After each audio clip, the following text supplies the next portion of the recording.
তো কালী পুজো তোমাদের সকালেই জানিয়ে দিয়েছি। আর কালী পুজোর জন্য আমি কিছু মার্কেটিং করেছি, কারণ যেহেতু কালী পুজোতে আমি উপোস করবো সেই জন্য। আর আমি যেহেতু নতুন জামা কাপড় পরবো তাই জন্য আমার মেয়ের জন্যও কিনেছি। আর ধনতেরাসে আমি কি কিনেছি সেটাও তোমাদের সাথে শেয়ার করবো। তো চলে এসো আমার সঙ্গে। তো মেয়েটা থেকেই শুরু করি। এটা তোমাদের ভিডিওতে দেখিয়েছিলাম যে আমি এটা কিনেছি। দেখো, এটা আমি জুডিও থেকে মেয়ের জন্য কিনেছি।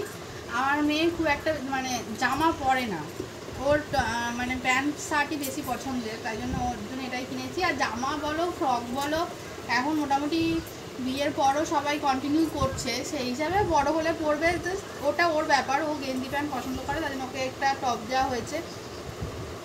আর এইটা হচ্ছে আমার এখানে পুরোটাই আছে আমার। আর এই একটা চুড়িদার, দাঁড়া দেখাচ্ছি। এই যে এই জামা কাপড়গুলো আমি কিন্তু এই চুড়িদারটা আমার 2 বছর আগেকার, মানে আমি নতুন থেকে পরিনি, মানে ভালো লাগতো রেখে দিয়ে 2 বছর আগেকার চুড়িদার নতুনই আছে, আমি পরিনি।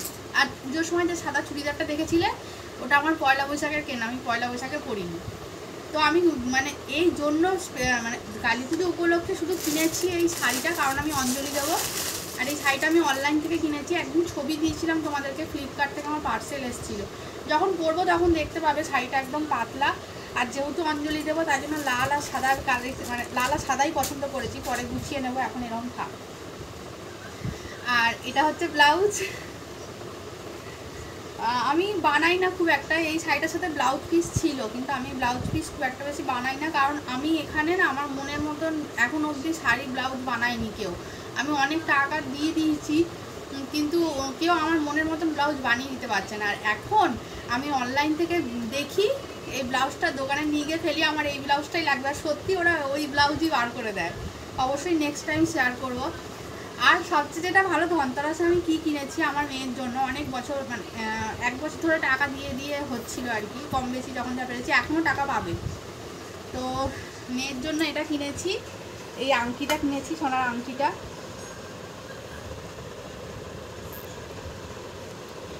দেখে বলো কেমন হয়েছে এই সোনার মানে কি বলবো, এমনি শক্তপক্ত আছে কিন্তু একদম সিম্পলের মধ্যে। ওর এই ডিজাইনটাই পছন্দ ছিল। ওর আমরা আংটি করি, আমাদের সোনার আংটি আছে, এবার তাই জন্য ওর খুব ইচ্ছা ও একটা আংটি পরবে। ওর মোটামুটি সব কিছু আছে কিন্তু আংটিটাই ছিল না, তো এই আংটিটা ধনতেরাসে নিয়েছি। আর এখানে আরেকটা জিনিস আছে নতুন, ওরই আগে নিয়েছিলাম, ধনতেরাসে নিইনি। এটা হচ্ছে ওর ব্রেসলেট, আমার মেয়েরই ব্রেসলেট। আমি ছোটো মেয়েকে একটা ব্রেসলেট দিয়েছিলাম রূপোর, ওর জন্মদিনে, সেটা আমি আর দেখাইনি। আর এটা আমার নিজের মেয়ের জন্য আমি কিনেছি। তো কেমন হয়েছে অবশ্যই জানাবে, ডিজাইনটা দেখো খুব সুন্দর। এই দেখো আমি তোমাদের দেখাচ্ছি।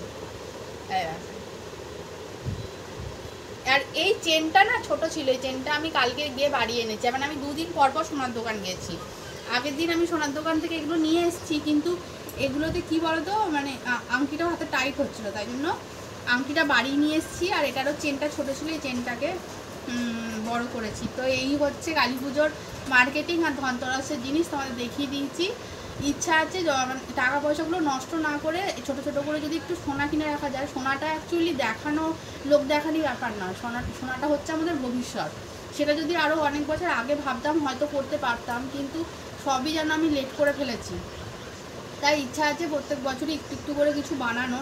জানি না কতটা ভাগ্য কতটা সাথ দেবে, সময় কতটা সাথ দেবে জানি না, তবে ইচ্ছা আছে। আর এই যে আমি না জামা কাপড়, আমি সোনা গয়নার থেকে জামা কাপড় পরতে বেশি পছন্দ করি। আমার একটু ভালো ভালো জামা কাপড় পরবো, মানে নিজেকে একটু সুন্দরভাবে রাখবো, ওটা আমার বেশি পছন্দের। অনেক মেয়েরা মানেই সাজগোজ, হেভি সাজগোজ বা সোনা এসব জিনিসের নেশা থাকে, কিন্তু আমার জামা কাপড়ের বিশাল নেশা। মানে আমাকে যদি প্রতিদিন তুমি মার্কেটিং করতে দাও তাহলে তো ভীষণই ভালো হয়। তো কিন্তু আমি জামা কাপড় নষ্ট করি না, মানে পছন্দ বলে যে বেশি বেশি গাদা গাদা কিনি এরকম কোনো ব্যাপার না। এটা বলছি না 2 বছর আগেকার জামা, আমি জামা না ছিললে নতুন জামা পরি না। তো এটা 2 বছর আগেকার জামা, এটা এই বছরে পরেই নিতে হবে, নাহলে আবার সেই সামনের বছর, কারণ আমি কোনো অকেশন ছাড়া নতুন চুড়িদার বলো নতুন শাড়ি বলো ভাঙি না।